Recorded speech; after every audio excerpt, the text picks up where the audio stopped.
All right, welcome everyone. We're Semblance of Sanity. I'm Caleb. I'm Jacob. And we're here for Zombieland Saga, Season 1, Episode 7. Struck by lightning. Yeah. You've been thunderstruck. Yeah, an absolute legendary way to go out. But it was also something that... was traumatizing. Yeah, robbed her of her future. Yep. And now she's going to have to... is going to have to look at that past in the face at the upcoming performance. Because they're going to Saga Rock. Yeah. And her old idol group will be there. Yep. That's going to be painful, but it's also going to be awkward because if she is that popular and her group is going to be there, not only could people in the crowd make the connection accidentally, like that one, reporter-looking guy, Yep. But it could also just be that her group could see her and be like, wait a minute. Right. To say nothing of the whole idea that this will be performed outdoors. So, yeah, that's something that kind of terrifies her, because what if it gets stormy? Oh, yeah. And even if no lightning shows up, just enough rain would ruin their makeup situation. Yes, that too. That too. That too. So, this is gonna be good. So y'all, without further ado, let's get into this. All right, everyone, now be sure to go check out the reaction portion of the video in the description below, then come back here for the discussion.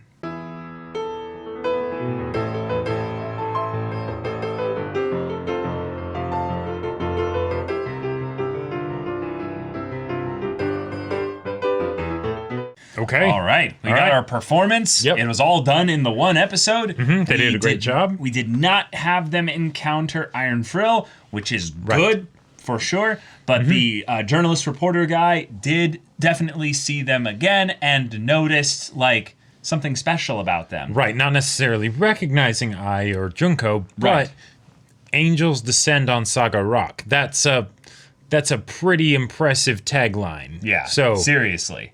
Yeah. Now, like, the performance that they gave in the beginning was, I would say, decent. Yeah, it was But a good it was one. that point when the lightning struck them that it was just like, okay, all right, this is too we get freaking it. cool. Like, and, because why not? They're zombies after all. You can have them get struck by lightning. Why stop at just having lightning strike behind them for dramatic effect? No, have them become the lightning. Exactly. Yep. Okay. That's just too cool. Then, in the beginning of the episode, we had two interesting kind of moments of conflict. We have the girls realizing, wait, we might have to do this without Junko. Yep. Yeah. Oh, can we do that? Right. And if we do this without Junko, then that's kind of saying she's no longer with us. She's no longer with us. Yeah. But we end up having a cool conversation. More so just Kotaro talking at Junko. But like one of the rare moments where he was actually like seriously trying to connect with the person he was talking to rather than just trying to get them to do what he wanted or schmooze up, get them to do what he wanted. So yeah, and the whole thing that he brought up of like, hey, you don't have to be like I. Yeah, things are different, and you're from a different era. You are from a different era where Yeah. things aren't going to be the way that you expect them to be. Yep, you don't have to do all the things that she does. Yeah. That can be part of your character, and it's like, that's giving her a good out as a way to keep this whole thing since they are in show business now, right? Like this, you got to keep the machine rolling, but then at the same time, you don't have to compromise on your ideals of what it means to be an idol, and that can become a positive rather than a negative, like you're seeing it right now. But play with the group and all of that stuff because that is needed. But the reason why that's needed is not because you need to give them something specifically, but because they all are kind of out of time, out of touch, out of this specific thing. No one is comfortable in this situation here, Junko. There are people with situations that are far more distant than where yours is. Yours is actually the main weakness of yours is that you're too familiar with this. Right, it's close enough to really hurt. It's close enough to the point where you don't feel like you can adjust because you'd be entirely throwing away things. But Kotaro's like, no, Own it. No, own it. And just understand that while you're owning it, you're not going to be able to change the fact that there are two big fundamental differences with regards to idol culture that has been irrevocably changed in the last 30 years. And that is that idols are going to have private info leaked out. Right. That's just... Your private life is no longer going to be a thing that you can keep sealed airtight. You will Information travels too fast. Exactly. We have social media to thank for that. Yep. It's unfortunate, but that is what it is. The next part is just the idea that closeness with fans is something that is going to be not only a thing that the others will experience, but you will then vicariously experience whether you like it or not. Now, you can just be the one that's mysterious and closed off and walks her own path kind of a thing. Right. And own that.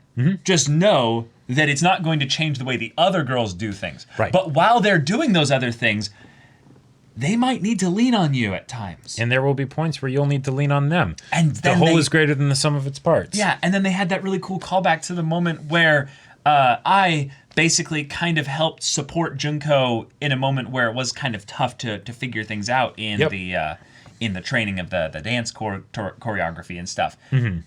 And then in the actual performance, Junko did that for I. So it was like, hey, great. We can lean on each other.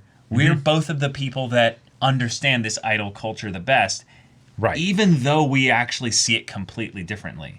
Exactly. We can come together on the fact that we're the ones that will probably need to be leaned on the most.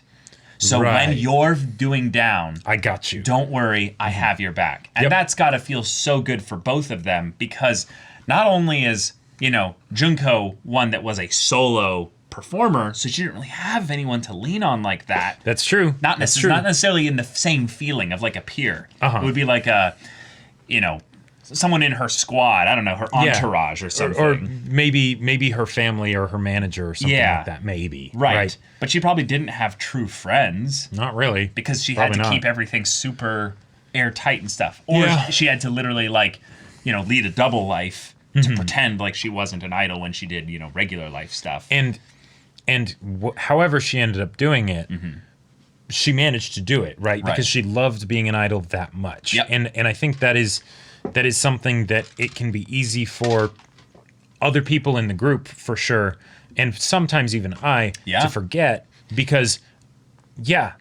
she was a solo idol. So I don't know how many idols there were in the 80s, right? Whether that was a fairly common thing, or, if there was the same number, but they were just all separate. There were probably only a few popular ones at any given time. I'm guessing there were a lot fewer, right? A lot fewer, yeah. So that means that she was one of the most passionate people probably about being an idol for the people of her time. Yep. Right? Totally. That's a big deal. That's saying a lot, yeah. And thus, when, she needs to be leaned on by someone there, she can understand the pressure that would come about that would require someone to need to lean on others. But now you can be willing to do that, specifically for these ones here. You don't have to do it for your fans. You don't have to do it for anyone else. Just for this crew here, because these girls here are your fans. Not in the literal sense, but no, but they're all cheering. You got each other. They're all cheering for the group, and that's just something that's going to be fun to see. The performance itself was quite nice. The 3D, it was something where it's like, okay, I personally would have preferred 2D, but still with what they did, I liked it. Yeah, it was cool. The music was great. I liked that we got to see Iron Frill's performance. That was a really good one too. Right. And I think we've now officially confirmed how the show is going to handle this, is that the 3D performances are when the animation for the girls is going to be different and unique for each of the 6 characters, because that would be insanely hard to do that in 2D every single time they did a performance.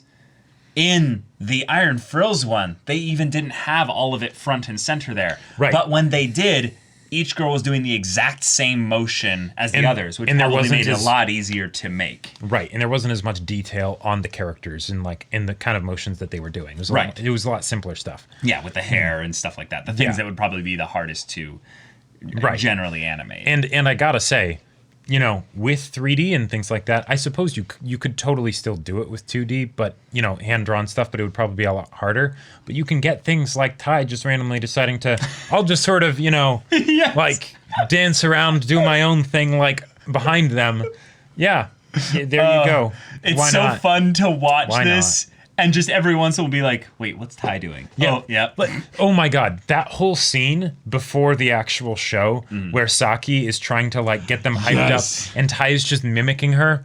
That was amazing. That was oh god, that was so good. I love that. Beautiful. I love that we're starting to get like actual subtitles for Ty of like she's misspelled like she's trying. She's trying, you know. God bless Ty. She is just so wonderful. Every single scene where you have like the 7 of them all in the shot, and then you just see Ty in the background, just like doing something slightly different than the rest of the crew. It's amazing. I loved the bit also where the dog was howling at the moon, and it's like, oh, okay, yeah, that's a fun little just sort of quick transition between scenes. But then of course Ty starts howling too. Yep, there you go. Yeah, just they're all yelling like, "Hey, the previous act is still on stage." He's like, "So sorry," and he's like, "Oh, sorry."